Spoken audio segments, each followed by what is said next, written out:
Bonjour à tous. J'espère que vous allez tous bien par la grâce de Dieu. Ok. Oui, fatigué un peu? Oui. Avec un peu de rhume qui m'a fatigué, les narines bouchées, pas bien dormi, mais ça va. On avait une coupure de courant hier chez nous. Le courant n'est arrivé qu'à minuit hier soir. Alors, ce n'était pas facile, mais je suis venu travailler à l'Assemblée hier soir ici, après-midi jusqu'à 21h, avant de rentrer à la maison. Alors, donc, ce matin, ça va, parce que le Seigneur est avec nous. Amen. Alors, si ça ne va pas, crois que ça va aller parce que ton Dieu peut faire changer les choses. Je vais prier qu'il en soit de même pour toi, que ça aille, parce que nous sommes dans la présence de celui qui peut tout. Amen. Alors, ce matin, nous allons continuer notre enseignement, le roi et son royaume. Alors, je ne sais pas, j'ai mis une couleur aujourd'hui. Est-ce que la couleur est bien visible? Christian, est-ce que ça se voit bien? Parfait.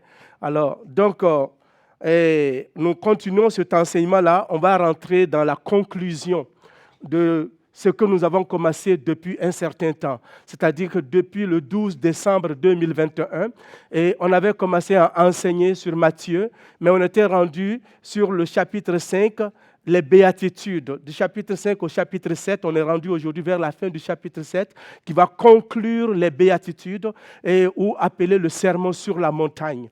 Et c'est l'endroit où Jésus enseigne ses disciples et avec la foule qui était réunie à ses pieds. Alors, donc, et après avoir réellement parlé de beaucoup de choses à ses disciples, et on va voir quand même un peu le contexte pour que vous puissiez comprendre, parce qu'on a étudié ça, mais vu qu'on va vers la fin, c'est nécessaire qu'on puisse revenir un peu en arrière pour que vous puissiez comprendre certaines choses. Ne serait-ce que le contexte seulement, ça nous aiderait. Alors, le contexte, c'est ceci, les béatitudes, sermon sur la montagne. Alors, Jésus, l'Écriture nous dit, dans Matthieu chapitre 5, versets 1 à 2, et nous dit, à la vue de ces foules, Jésus monta sur la montagne. Il s'assit et ses disciples s'approchèrent de lui. Puis, il prit la parole et les enseigna. Il dit. Alors, il les enseigne et il dit. Alors, quand on voit cela, ça c'est, à partir de ce moment-là, on parle du sermon sur la montagne.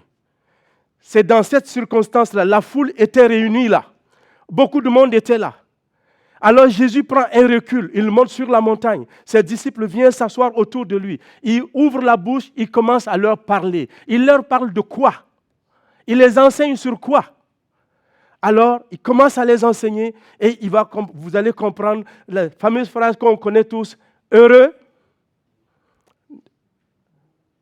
On va regarder ça tout à l'heure. Alors, il a commencé à enseigner les heureux qu'on va voir. Mais au travers de ces mots heureux qu'il parlait, alors, heureux les débonnaires, heureux les malheureux, heureux ceux qui sont pauvres en esprit, parce que le royaume des cieux est à eux, heureux ceux qui ont fait une soif de la justice. Alors, donc, il a commencé à enseigner, à parler de cela. Et au travers de cet enseignement-là, il va parler en même temps à ses disciples en disant, si votre justice ne dépasse pas celle des scribes et des pharisiens, vous ne pouvez rentrer dans le royaume des cieux. Vous ne pouvez rentrer dans le royaume des cieux. Et Jésus est en train de parler d'un nouveau royaume qui est différent de ce que Israël connaissait avant dans l'Ancien Testament. Il apporte un nouveau royaume, une nouvelle économie qu'il va parler, l'économie de l'alliance, de la nouvelle alliance. Alors, au travers de cela, alors, il va parler de heureux, heureux, heureux, heureux. Et qu'est-ce qu'il va dire? C'est dans ce contexte-là que Jésus, après avoir parlé, non seulement de heureux comme on a dit, il va parler du bonheur du croyant dans le royaume des cieux. Il va parler réellement et sincèrement des principes qui régissent ce nouveau royaume-là. Ces principes et en réalité aussi et la justice que les croyants doivent avoir et qui règne dans ce royaume-là. Il va également parler du devoir du chrétien concernant sa religion, sa pratique. Quand on parlait de l'aumône, quand on parlait de la prière, quand on parlait réellement de comment jeûner, on a vu tout cela. Il est rentré dans ce sujet, il a parlé. Et non seulement il va parler de ça, il va parler aussi de notre relation avec autrui. les disciples, les relations les uns avec les autres, dans la relation avec notre voisinage. Et Jésus parle de tout ça. Et qu'est-ce qu'il dit d'autre encore? Il va nous parler de notre relation avec le bien matériel, avec l'argent, les richesses de ce monde. Il nous touche tout cet aspect-là pour nous aider. Et il va jusqu'à nous dire la règle d'or. La règle d'or qui a été enseignée récemment. Vous vous souvenez? Faites aux autres ce que vous aimeriez que les autres ont pour vous. La règle d'or. Faites aux autres ce que vous aimeriez que les autres fassent pour vous. Ce qui est bon pour Minou est bon pour Pitou. N'est-ce pas? Alors donc, il encourage dans ce sens-là. Et quand il va finir par s'asseoir, il va parler réellement des faux prophètes. Il va parler des deux chemins, la porte étroite, le chemin resserré ou la porte spacieuse. Il va parler réellement de ces faux prophètes et il va finir par leur dire comment il faut rentrer dans le royaume au travers de cela. Au travers de ces points-là, quand il va parler des faux chemins, le chemin espacieux, le chemin serré, la porte étroite, porter du bon fruit et le mauvais fruit. Et ça, c'était l'évangélisation que Jésus faisait. Comment les gens peuvent rentrer au ciel. Et il leur montre le chemin et la voie qu'il faut prendre pour aller au ciel. Il ne pouvait pas avoir un meilleur évangéliste que lui. C'est lui qui a formé tous les autres évangélistes dans le monde, en passant. C'était meilleur que Billy Graham, que Reinhard Bonnke, que tous les grands évangélistes qu'on a connus dans le monde. Ce qui est intéressant, Jésus va venir conclure tout cet enseignement-là avec une métaphore, avec un parabole puissant. Après avoir dit beaucoup de choses, il va terminer avec un parabole puissant que nous connaissons tous, que nous enseignons à nos enfants à l'école de dimanche. C'est la maison bâtie sur le sable et la maison bâtie sur le roc. Amen. Une belle image qu'il va donner pour parler. Alors dans ce cas, lisons notre texte de ce matin. Ouvrez vos Bibles, sinon vous pouvez suivre avec moi sur l'écran et sinon sur votre ordinateur ou cellulaire. Alors, il dit, c'est pourquoi quiconque entend ces paroles que je dis et les met en pratique sera semblable à un homme prudent qui a bâti sa maison sur le roc. La pluie est tombée et les torrents sont venus. Les vents ont soufflé et se sont jetés contre cette maison et elle n'est point tombée parce qu'elle était fondée sur le roc. Mais quiconque entend ces paroles que je dis et ne les met pas en pratique sera semblable à un homme insensé qui a bâti sa maison sur le sable. La pluie est tombée, les torrents se sont venus, les vents ont soufflé et ont battu cette maison. Elle est tombée et sa ruine a été grande. Après que Jésus eut achevé ses discours, la foule fut frappée de sa doctrine, car il enseignait comme ayant l'autorité et non comme leur scribe. Que Dieu bénisse la lecture de sa parole. Et c'est ça notre sujet de ce matin. Mais avant de rentrer dans ça, nous pouvons comprendre quand Jésus parle de ce point-là, on a vu c'est pourquoi. Le c'est pourquoi fait référence au verset qui est venu avant. Nous appelons cela une conjonction de coordination. Car, cependant, c'est pourquoi. Alors donc, ça lie réellement ce texte à d'autres passages ou à d'autres versets ou à d'autres chapitres. Alors les chapitres qui ont précédé, c'est ce que je vous ai dit tantôt. C'est pourquoi. Et quand Jésus parle, quand nous regardons, nous pouvons regarder dans Matthieu chapitre 7, versets 21 à 23, il nous dit ceci.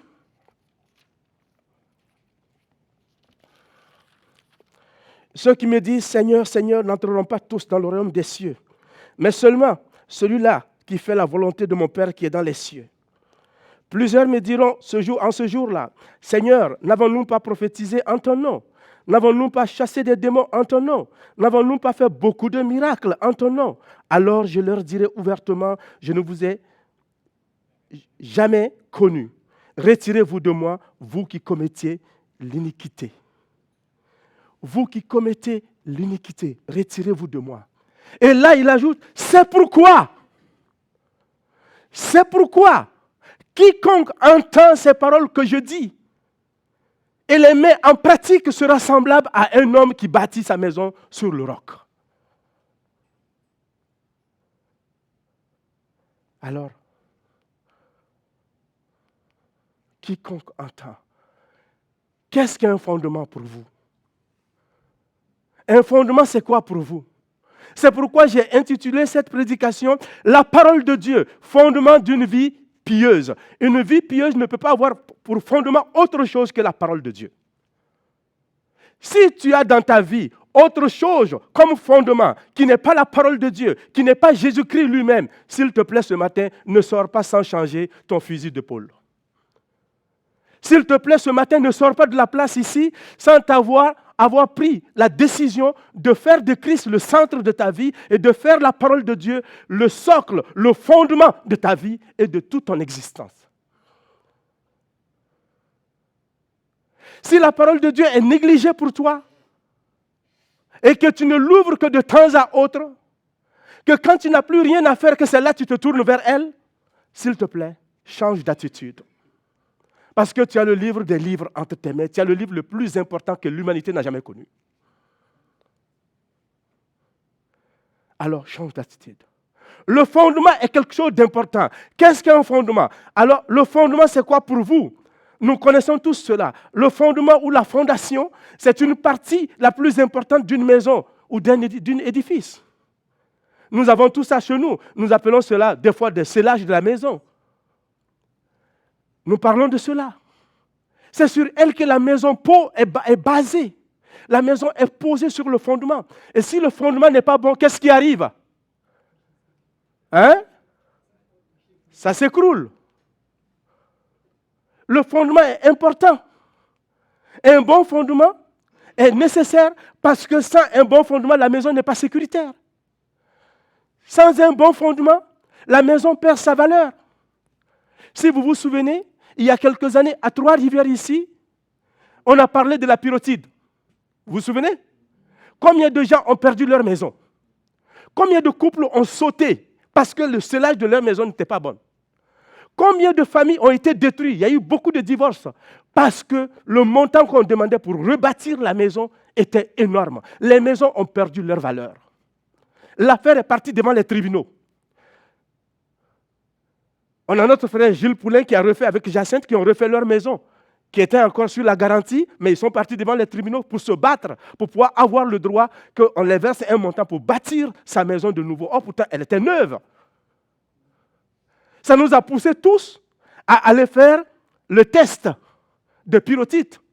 Tu ne peux plus vendre ta maison aujourd'hui si tu n'as pas fait le test de pyrotite, n'est-ce pas? Pourquoi? Parce que la fondation est importante. Parce que la fondation donne de la valeur à la maison. C'est quelque chose des fois qui n'est pas visible. Mais si elle n'est pas bonne, ça ne marche pas.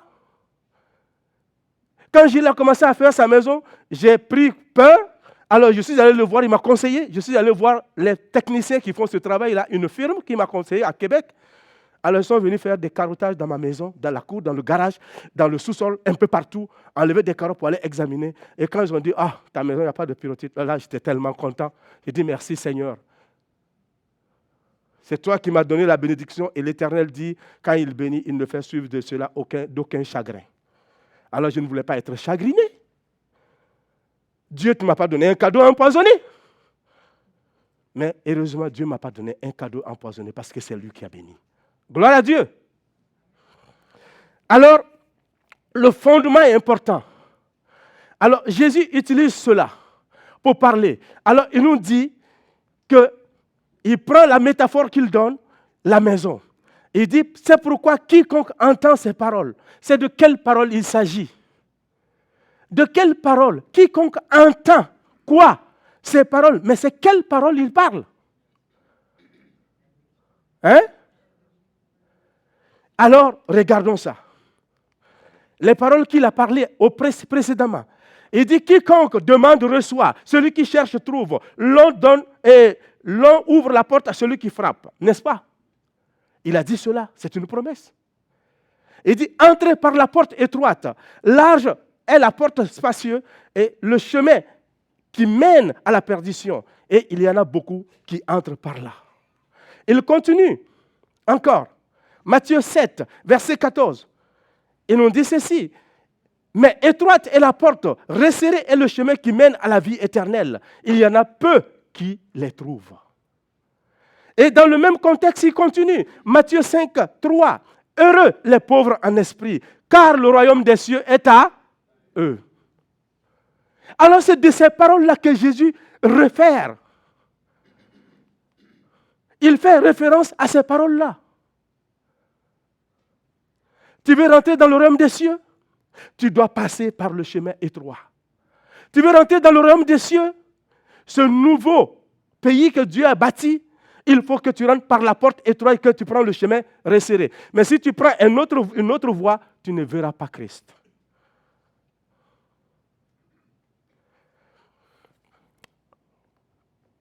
On continue. Alors, quiconque entend ces paroles que je dis, ne suffit pas d'entendre. Tu as entendu. Ça voudrait dire quiconque écoute aussi. Entendre, c'est écouter aussi.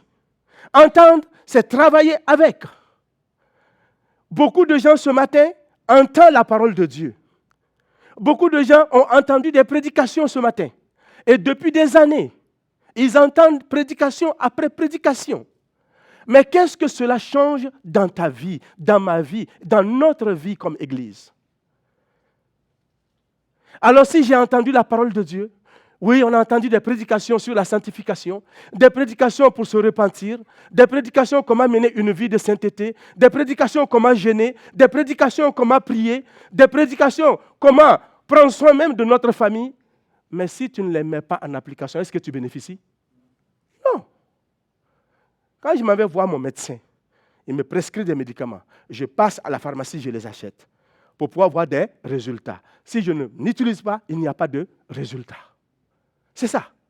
Alors Jésus dit ici, si tu as entendu la parole, il faut la mettre en pratique. Ne te contente pas de lire seulement. Si tu ne la mets pas en pratique, tu ne bénéficies pas. Il dit, quiconque entend ces paroles et la met en pratique, alors est semblable à un homme qui bâtit une maison sur le roc. La mise en pratique. La mise en pratique de la parole de Dieu est importante. Quand ma femme prépare un bon repas, je viens, je dis, ça sent bon. Oh, c'est beau. Que vraiment les ingrédients sont... qu'est-ce que tu as mis? Elle me détaille tout. Si je ne mange pas, est-ce que je vais bénéficier de ça? Si je ne mange pas, est-ce que je vais avoir la forme que j'ai? Elle m'a pris quand j'étais en veille. Maintenant, elle m'a fait sortir des ballons partout. Alors, donc, il y a des Michelin, jeunes de confort. Merci, Anne. Je t'aime pareil. Alors, vous voyez, donc, il faut aimer la parole de Dieu, se nourrir de la parole de Dieu et prendre bien soin de la parole de Dieu. C'est en mettant en pratique que nous pouvons devenir quelqu'un. La mise en pratique de la parole de Dieu forme le croyant. La mise en pratique de la parole de Dieu amène le croyant à faire confiance à la parole de Dieu. Parce que quand je la mets en pratique, alors je vois si ça marche ou ça ne marche pas. Alors pour mettre la parole de Dieu en pratique, ça me prend la foi. Pas la foi, n'importe comment là. Pas la folie, mais la vraie foi. La foi qui sauve, mais la foi aussi qui pose des œuvres. Parce que l'apôtre Paul nous dit que, or sans la foi, il est impossible de lui être agréable. Car il faut que celui qui s'approche de Dieu croit que Dieu existe et qu'il est le rémunérateur de ceux qui le cherchent. Et il vient pour nous dire dans Éphésiens 2,8, car c'est par la grâce que vous êtes sauvés, par le moyen de la foi. Cela ne vient pas de vous, c'est le don de Dieu. Ce n'est point par les œuvres afin que personne ne se glorifie. Et dans Jacques chapitre 1, verset 14, il dit si un frère vient te voir et qu'il a faim de tous les jours avec son épouse et qu'il vous demande quelque chose, que vous dites non, allez-y vous chauffer et prenez soin de vous, que tu ne donnes rien. Est-ce que cette parole console la personne? Tu dis tu as la foi? Il dit, demande ta foi sans les œuvres. Moi, je vais démontrer ma foi avec les œuvres. Alors, des fois, les gens ont essayé de mettre ces deux textes en contradiction. Et quand l'apôtre Paul parle de Éphésiens chapitre 2, que nous sommes sauvés par la foi, sans les œuvres, par la grâce, et par la foi, sans les œuvres, il parle des œuvres de la loi. Les œuvres de la loi, on n'est pas sauvé par ça. Mais quand Jacques parle, dans Jacques chapitre 2, verset 14, il parle des œuvres de la foi, les œuvres de la justice. Une foi qui sauve n'est pas sans œuvre. Amen. Alors nous ne pouvons pas dire que je suis sauvé par la foi et je ne fais rien. Je m'assois sur les lauriers, je vais au ciel. Non, le chrétien qui est sauvé par la foi croit à la parole de Dieu. Le chrétien qui est sauvé par la foi applique la parole de Dieu. Le chrétien qui est sauvé par la foi barguine pas avec la loi et les commandements de Dieu. Le chrétien qui est sauvé par la foi marche dans l'amour et dans la vie de Dieu comme Dieu lui demande. Il ne barguine pas. Il ne marchande pas avec Dieu. Alors, ta foi est comment ce matin? Les fondements de ta vie est comment ce matin? Parce que quand il parle que tu bâtis une maison sur le roc, le sage qui bâtit une maison sur le roc, c'est une métaphore. En fait, c'est ta vie. C'est ma vie. C'est notre vie qui est une maison qu'on est en train de bâtir. Alors, le fondement de cette maison-là, est-ce la parole de Dieu ou c'est autre chose? Tu t'inspires où? Ton fondement est basé sur qui et sur quoi ce matin? Si tu n'as pas foi à la parole de Dieu, tu viens dans la maison de Dieu, tu es avec les chrétiens, tu te chauffes, tu chantes, tu es avec tout le monde, mais tu n'es pas chrétien, tu n'es pas sauvé. Je ne vais pas te décourager ce matin. Je veux t'amener à prendre conscience que tu ne sois pas surpris, que Jésus ne te dit pas à la porte, éloigne-toi de moi, toi qui commets l'iniquité. Éloigne-toi de moi, toi qui n'as jamais mis ta foi en moi, qui n'as jamais cru en moi, qui n'as jamais eu de relation personnelle avec moi. Tu savais lire ta Bible, tu la connaissais par cœur, tu chantais, tu as occupé des fonctions dans l'église, tu as été peut-être même ancien, diacre et représentant quelque part, tu as occupé des ministères dans l'église, mais tu ne m'as jamais connu. Tu étais là pour servir, tu n'étais pas là pour me servir moi, tu ne m'as pas connu. Est-ce que vous voulez entendre ça? Moi, je ne veux pas entendre ça. Et c'est pourquoi ce matin, on vous prêche cette parole-là, et je me prêche à moi-même quand je vous parle aussi. S'il y a des choses à changer, je dois changer moi, et vous aussi, vous devez changer. Amen. Alors, il dit que, verset 25, la pluie est venue, les torrents sont tombés. La pluie est tombée, les torrents sont venus, les vents ont soufflé et se sont jetés contre cette maison et elle n'est point tombée. Pourquoi? Pourquoi elle n'est pas tombée? Parce que... Ah, tout le monde dort, hein? Parce qu'elle est fondée sur le roc. Parce que la maison est fondée sur le roc. Elle n'est pas tombée, pas parce qu'elle était fondée sur son économie financière. Elle n'est pas tombée parce qu'elle était fondée sur le conseil de ses amis. Elle n'est pas tombée parce qu'elle était fondée sur autre chose, sur les relations d'amitié. Elle n'est pas tombée parce qu'elle n'était pas fondée sur son diplôme de l'université. Quoi que ce soit que j'aime l'université et que j'aime les diplômes. Elle n'est pas tombée parce que sa foi n'était pas fondée sur sa carrière et ni sur le ministère qu'il exerce dans l'Église. Mais elle n'est pas tombée parce que sa foi est basée sur la parole vivante de Dieu. Le livre des livres, celle que personne ne peut remplacer. Nos fabricants de voitures, nos fabricants de téléphones, quand nous les achetons, ces téléphones ou ces voitures, ils nous donnent un manuel qui vient avec. Le manuel, c'est pour quoi faire? Ça prend pour comprendre le téléphone ou la voiture, n'est-ce pas? Alors, le manuel qui accompagne les humains sur la terre, c'est quoi? La Bible.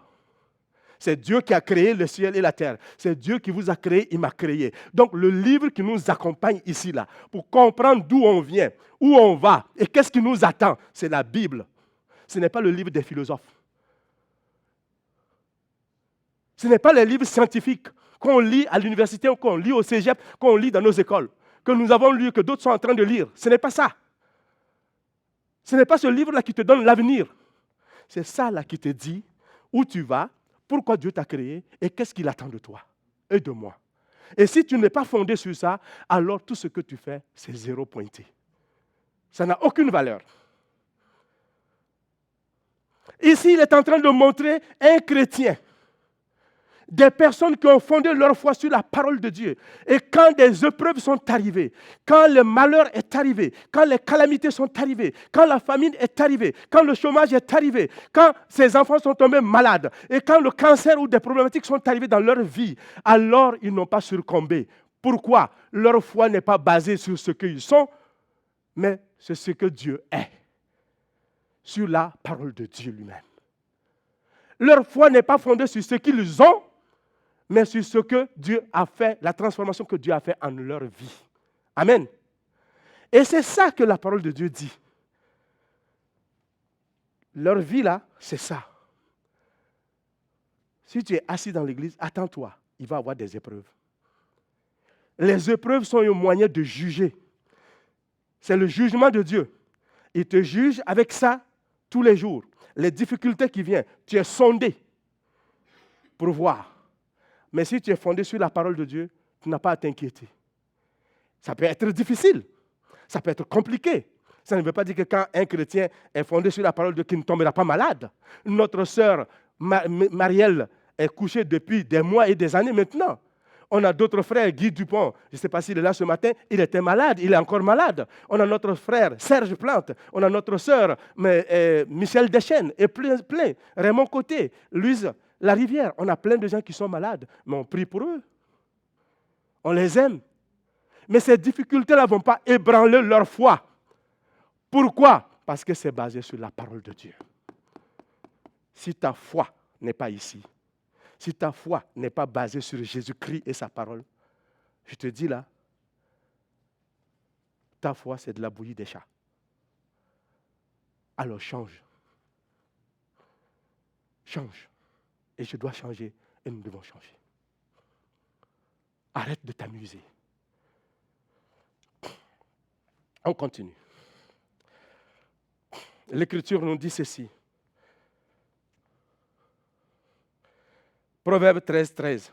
Celui qui méprise la parole se perd, mais celui qui craint les préceptes est récompensé. Celui qui craint Dieu, celui qui écoute Dieu, celui qui met la parole de Dieu en application est récompensé. Et l'Écriture nous dit, dans Jean 5, 24, en vérité, je vous le dis, celui qui écoute ma parole, encore, celui qui entend ce que je dis, celui qui écoute ma parole, et qui croit, il ne se contente pas d'écouter, mais il croit, il met sa foi en action dans cette parole-là. Alors, qu'est-ce qui se passe? Et il croit à celui qui m'a envoyé à la vie éternelle. Il ne vient point en jugement, il est passé de la mort à la vie. Wow! Quel merveilleux verset. Et j'ai beaucoup évangélisé avec ce texte. Parle avec un inconverti, voilà ce que Dieu dit. C'est sa parole, ce n'est pas ma parole. Ce n'est pas la parole de mon papa au Burkina Faso. Ce n'est pas la parole de ma femme. Ce n'est pas la parole de mon ami ici, là. Mais le Dieu créateur qui t'a créé là, voilà la promesse qu'il fait pour toi. Si tu crois en Jésus-Christ, si tu crois en ses paroles, si tu crois à celui qui a envoyé Jésus et que tu mets ta foi en lui, tu seras sauvé. Tu ne passeras pas au jugement. D'autres vont passer au jugement, mais toi, tu ne passeras pas parce que Christ a été jugé à la croix pour toi. Amen. Et c'est pourquoi on a la vie éternelle. Tu ne passeras pas là-bas. Donc, ne méprisons pas la parole de Dieu. Alors, on vient avec la deuxième partie, qui est réellement l'insensé. L'insensé fait quoi? Alors, il dit, quiconque entend, quiconque, n'importe qui, quiconque, ça peut être un homosexuel, quiconque, ça peut être une femme, un homme, quiconque, ça peut être n'importe qui dans la rue, entend mes paroles-là et ne les met pas en pratique, est semblable à un homme insensé qui bâtit sa maison sur le sable. Donc, c'est l'inverse de l'autre qu'on vient d'expliquer. Il est comme un insensé. Il ne met pas la parole de Dieu. Il écoute la parole de Dieu, mais quand ça rentre là, ça sort là. Quand il a fini de chanter, on prêche la parole de Dieu, on se promène dehors. Quand le moment est venu pour prêcher la parole de Dieu, c'est là que la personne trouve qu'il faut partir quelque part. C'est là que la personne se rappelle qu'il y a quelque chose sur son cellulaire qu'il faut aller chercher, l'information. N'est-ce pas? Et c'est là que la personne se rappelle que son repas est au feu dans la cuisine qu'il a oublié. C'est là les petites pensées distractions arrivent en ce moment-là. Et puis la personne s'en va. N'écoute pas la parole. Elle est venue chauffer les bancs de l'église. Ça n'a pas servi à quelque chose. Ici, ce qui est intéressant, c'est que les deux maisons, quand on regarde, et nous dit, la pluie est tombée, les torrents sont venus, les vents ont soufflé, et ont battu cette maison, et elle est tombée, et sa ruine a été grande. Pourquoi? Parce qu'elle était bâtie sur le sable. N'est-ce pas? Vous vous souvenez, au Saguenay, je ne sais pas à quelle année, je n'étais pas encore ici, 1996, voilà, il y a un historien parmi nous qui se souvient bien. Alors, en 1996, et il y a eu au Saguenay un déluge. Et le déluge, la maison là, elle est petite comme ça là, une petite cabane là, debout. Ça a été l'objet des prédications. Et même en Afrique, les gens parlent de cette petite maison là. Parce qu'elle était debout sur un roc. Ce n'est pas tombé. Et c'est ce que Dieu veut que vous soyez. Mais ici, la maison est tombée parce que c'est bâti sur le sable. Vous voyez ces deux personnes qui sont dans l'église, qui reçoivent les mêmes enseignements, mais l'un choisit de fonder sa foi sur la parole, mais l'autre décide de fonder sa foi sur autre chose. Et les deux maisons sont construites pareilles. Extérieurement, ça se ressemble. Peut-être même ils ont peinturé pareil. La décoration même peut-être à l'interne, là, c'est pareil.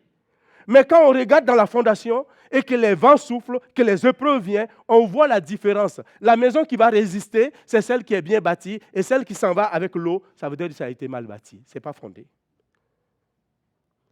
Donc, l'épreuve que nous vivons, les difficultés au niveau de la santé, au niveau de notre couple, au niveau de nos enfants, au niveau de notre carrière, de notre travail, au niveau de nos relations interpersonnelles, sont des moyens pour sonder ta foi, pour sonder ton salut, pour sonder le fondement sur lequel tu es bâti. Quand tu commences à dire, ah, moi je n'accepte pas ça là, ah, on me fait ça là, ah, moi je ne pardonne pas ça, ah, moi je ne peux pas supporter ça. Mon ami, tu es en train de dire que tu n'es pas fondé sur la parole de Dieu.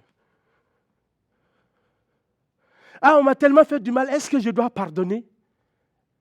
La question, est-ce que c'est une question? C'est une bonne question que tu poses? Est-ce que la Bible ne répond pas à ça? La Bible répond à ça. Tu dois pardonner. Il n'a pas dit qu'il faut pardonner si tu veux. Il n'a pas dit qu'il faut pardonner si tu peux. Il dit qu'il faut pardonner, point. Parce que toi aussi, tu as été pardonné. Alors, quand on est chrétien, on marche avec la parole de Dieu. On la met en exécution, on la vit. Alors, cette maison-là, elle n'était pas fondée sur la parole de Dieu. Alors, sa ruine a été grande, frères et sœurs. Ne sois pas cela.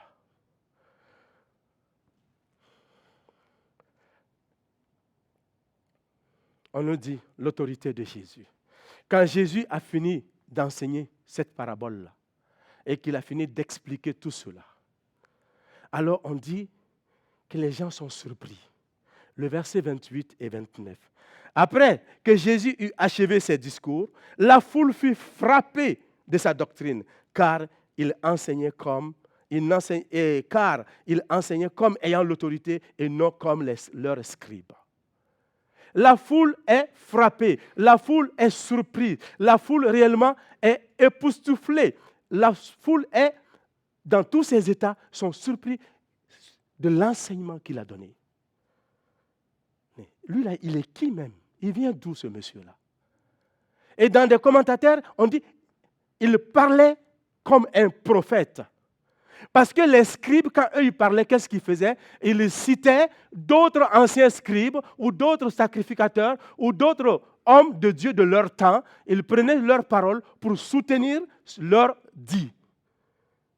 Alors donc, ils soutenaient leur dire parce que d'autres ont dit. Comme des fois nous le faisons, nous prenons la pensée d'un frère, ou bien John MacArthur a dit, ou bien Carson a dit, ou bien Piper a dit. on prend parce qu'on croit que c'est des grands théologiens, ce n'est pas mauvais, c'est pas ce que je veux dire. Mais sauf que ici, Jésus n'a pas besoin de prendre la pensée de quelqu'un. Pourquoi? Parce qu'il est lui-même la parole incarnée. Alléluia. Il est lui-même la vérité incarnée. Il n'y en a pas d'autre. Il n'a pas besoin d'aller dire, telle personne a dit, je vais prendre pour soutenir ma parole. Non, il est lui-même la parole incarnée. Jean 1:1. Au commencement était la parole. La parole était avec, et la parole était alors. Pourquoi il va aller chercher la pensée de quelqu'un d'autre pour soutenir? Il est Dieu, non? Alors il n'a pas besoin de chercher la pensée de d'autres personnes. Il soutient sa pensée par sa pensée à lui. Alors il a enseigné avec autorité. Ce n'est pas en criant, ce n'est pas en frappant les gens, ce n'est pas... Non. L'assurance avec laquelle il enseignait, les sources de sa parole étaient surprenantes pour tout le monde. Comme Christ est la parole incarnée, et que Christ n'a pas besoin que quelqu'un d'autre valide lui sa parole, et qu'il n'a pas besoin d'appeler quelqu'un d'autre pour valider sa parole, et que c'est lui-même qui soutient sa parole par sa propre puissance, alors c'est pourquoi elle est un bon fondement pour toi et moi, pour mettre notre foi dedans. Amen. Pour marcher avec, pour vivre avec, pour faire la volonté de Dieu, et pour ne pas être surpris au jour du jugement que tu ne fais pas partie de la famille de Dieu, malgré tout ce que tu as fait dans l'Église. S'il te plaît, chacun de vous, vous vous connaissez. Moi, je me connais, mais tu connais ton cœur plus que n'importe qui. Si tu n'es pas à la bonne place, n'aie pas honte. Parce que la honte d'ici, là, c'est petit, mais la honte du ciel, là, c'est des milliards de personnes qui vont te voir. Change ta vie ici. Je t'en prie. Prie, demande pardon à Dieu de changer ta vie. De changer notre vie. Si depuis des années tu es à l'église, tu fais l'hypocrisie, consciemment ou inconsciemment, entre en toi-même, pose-toi des questions. Pourquoi je viens dimanche après dimanche dans cette église-là? Pourquoi je viens écouter le message? Pourquoi je fais de la musique? Pourquoi je suis au son? Pourquoi je suis dans le conseil d'administration? Pourquoi je suis ancien? Pourquoi je fais le ménage? Pourquoi je rends visite aux gens? Pourquoi je donne de lift aux frères? Pourquoi? Et pose la bonne question. Est-ce que je le fais parce que je crois vraiment en Jésus? Ou bien je le fais pour le m'as-tu vu? Pour bien paraître? Si c'est ça là, ce n'est pas bon, frères et sœurs. Repends-toi. Demande pardon à Dieu. Il n'est pas trop tard. Tu peux changer et devenir enfant de Dieu. Et la Bible nous dit dans Jean 1, verset 12, à tous ceux qui l'ont reçu, à ceux qui croient en son nom, elle, la parole de Dieu, a donné le pouvoir de devenir lesquels sont nés non du sang, ni de la volonté de la chair, ni de la volonté de l'homme, mais de Dieu. C'est ce que l'Écriture nous dit. Tu peux devenir enfant de Dieu aujourd'hui. N'attends pas que tu sois devant quelque chose comme ça. Ta maison peut-être n'est pas bien bâtie. Tu te blagues toi-même. Tu chantes avec nous. Tu danses avec nous. Et tu te donnes une fausse assurance qui n'est pas celle de Dieu. La vraie assurance, c'est sur la parole de Dieu. Si ton assurance est ailleurs que là, tu as un problème. J'ai un problème. Application.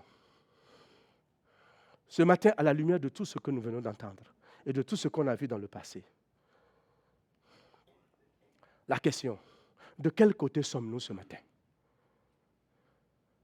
Sommes-nous du côté des sages ou des fous? Ton salut, ta foi, sont-ils fondés sur qui? Sur la parole de Dieu? La parole de Christ? Ou bien c'est fondé sur tes amitiés seulement? Sur la pensée des philosophes? Sur les relations que tu as avec les gens à l'église? Et ces relations avec les gens-là ne te sauveront pas au ciel. Hein? Il n'y a que le sang de Jésus-Christ versé à la croix qui peut te sauver. Et ça, sa réponse se trouve là, en vivant en fonction de cela. Ça ne veut pas dire j'ai accepté Jésus-Christ, je suis chrétien, je vais au ciel, je n'ai plus besoin de vivre, je peux pécher comme je veux. Le chrétien qui est né de nouveau fuit le péché. Sa nouvelle nature fait qu'il ne travaille pas avec le péché. Il s'éloigne du péché. Alors il pêche accidentellement, mais il ne pêche pas par habitude. Il fuit le péché dans toutes ses formes. Il ne met même pas dans sa tête, ah, je vais aller pécher et puis Dieu va me pardonner. Non, non, non. L'enfant de Dieu qui est né de nouveau, qui a reçu Jésus-Christ comme Sauveur et Seigneur, il s'éloigne du péché. Et la Bible nous dit dans Timothée que quiconque invoque le nom du Seigneur s'éloigne de l'iniquité. Amen. Amen. En conclusion, 1 Corinthiens chapitre 3, verset 10. Selon la grâce de Dieu qui m'a été donnée, j'ai posé le fondement comme un sage architecte et un autre bâtit dessus. Mais que chacun prenne garde de la manière dont il bâtit dessus. C'est un avertissement. C'est l'apôtre Paul qui dit ça. Dieu lui a donné la possibilité de poser des fondements. Mais lui n'est pas le fondement. Mais que chacun bâtit avec prudence. Est-ce que tu veux construire avec de l'or ou avec du bois ou du foin? Et à la fin, 1 Corinthiens 3, 11, car personne ne peut poser un autre fondement que celui qui a été posé, savoir Jésus-Christ. Si tu as un autre fondement qui n'est pas Christ, ta foi est vaine. Si tu as un autre fondement qui n'est pas Christ, tu n'es pas chrétien. Si tu as un autre fondement qui n'est pas Jésus-Christ, qui n'est pas la parole de Dieu, tu es tout sauf un enfant de Dieu. Alors, répands-toi et ressaisis-toi. Dieu est prêt à te pardonner. Il est prêt à te recevoir comme son enfant. Et si tu te donnes à lui ce matin, il va avoir de la joie dans le ciel. La Bible nous dit qu'il y a de la joie dans le ciel quand un pécheur se répand. Alléluia. Prions. Seigneur notre Dieu, nous voulons te dire merci pour ce temps que tu nous as donné. Merci de ce que toi, tu es le véritable Dieu. Merci de ce que tu nous as aimés d'un amour véritable. Tu ne nous as rien caché. Tu nous as présenté toute ta pensée. Maintenant, nous savons quoi faire. Aide-nous de pouvoir marcher dans la vérité tous les jours. Moi, le premier. Et avec tous mes frères et sœurs ici, et ceux qui vivent, qui ont des difficultés, qui ont des luttes, donne-nous de les aider ensemble, qu'on puisse marcher et marcher dans la sainteté et t'accepter, fondé sur la parole de Dieu en attendant que tu viennes. Aide-nous à être de véritables enfants de Dieu et non des bâtards, et non de faux chrétiens. Donne-nous de voir la vraie sécurité en toi, de ne pas se donner ou se convaincre avec une fausse sécurité qui n'est pas la sienne. Seigneur, tu connais nos cœurs. Je te confie ton peuple et moi-même. Veille sur nous et dirige-nous. Au nom de Jésus-Christ, Amen.